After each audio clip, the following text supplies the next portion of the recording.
Hey guys, welcome back. In this Setup Essentials episode, I'm breaking down my favorite camera features on the Galaxy Z Flip 7 because it's easily the phone I've had the most fun using this year. So if you picked one up or thinking about it, I'm walking you through what to try first to make the most out of the Z Flip 7's cameras. Let's get into it. The Galaxy Z Flip 7 has some serious performance gains, camera refinements, and software tools to make it more like a creator-ready device right out of the box compared to the Z Flip 6. You're still getting that compact flip design, but a larger 4.1-inch cover screen, which means you could do a lot more with your content. Specs-wise, the cameras are actually the same. 50 megapixel main, 12 megapixel ultra-wide, and 10 megapixel selfie. But thanks to Samsung's Pro Visual engine, the final results and editing capabilities are a major step up. What Samsung done here with software and processing makes the phone super usable and fun for getting awesome photos and videos. So let's start with the cover screen preview. Flip the phone, close halfway, and your outer screen becomes a live camera monitor. So whether you're vlogging, filming a TikTok, or framing the perfect selfie, you can see exactly what you're doing. I love this. No guessing, no wasted takes, and it's the kind of thing for me that continues to make the case for flip phones. To get the cover screen preview, you gotta launch the camera app first. Once you do this, you gotta fold the phone in half like this halfway, and then there's a button here for the cover screen preview. You tap that and it activates the screen on the back.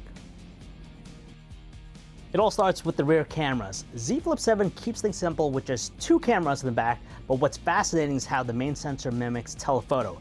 Thanks to a high-resolution sensor and clever cropping, you still get zoomed-in shots with sharp detail and natural-looking depth. You won't match a true periscope lens, but for portraits or quick zooms without distortion, this definitely gets the job done. You can totally just start taking pictures with the default settings, but exploring the manual mode will give you a lot more control over what you capture. In the camera app, swipe over to Pro or Pro Video mode and you'll unlock full manual controls. Adjust ISO, white balance, shutter speed, and even focus right from the Z Flip 7's native app. Whether you're shooting in tricky lighting conditions or trying to match shots from another camera, this gives you way more flexibility. Speaking of flexibility, there's now log recording on the Galaxy Z Flip 7, which means your videos are captured in a flat color profile that gives you tons of editing headroom.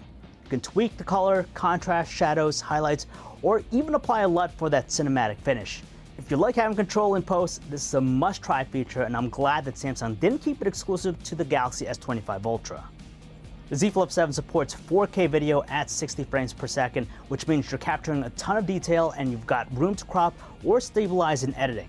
Or if you want that smooth, slow-mo look, you can play it back at half the speed. Either way, it looks great and sounds clean. More of that in a second.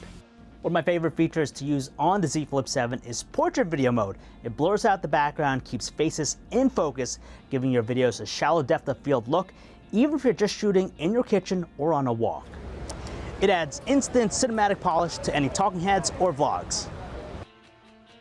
In addition to portrait video, you're going to want to use tracking autofocus. Whether you're shooting someone who moves around, or maybe you're vlogging while walking and talking, tracking autofocus is such a game changer. It locks focus on your subject and stays with them. Even if they shift in the frame, you'll find this under Pro Video or Advanced Settings. While you could pair a wireless microphone to the Galaxy Z Flip 7 whenever you want, there's now a built-in way to make vocals sound super clear. This phone gets the audio erase feature that first debuted in the Galaxy S25, and it's basically a cleanup tool for your video. If that perfect take got interrupted by siren or wind noise, you can remove the unwanted sounds in your clip right from the gallery. It honestly makes a big difference, and it's a really impressive example of what Samsung's processing can do. Alright, that wraps up the must-try camera features on the Galaxy Z Flip 7. For me, the combo of the bigger cover screen preview, Pro controls, and audio eraser support makes this the most creator-friendly Z Flip yet. Let me know in the comments which feature you're most excited about. I'll also be linking my full Z Flip 7 review if you want the big picture breakdown of performance, battery life, and foldable durability. And of course, if this helped you out, hit that like button and subscribe for more tech guides and camera tips. I'm John V, and I'll see you in my next video.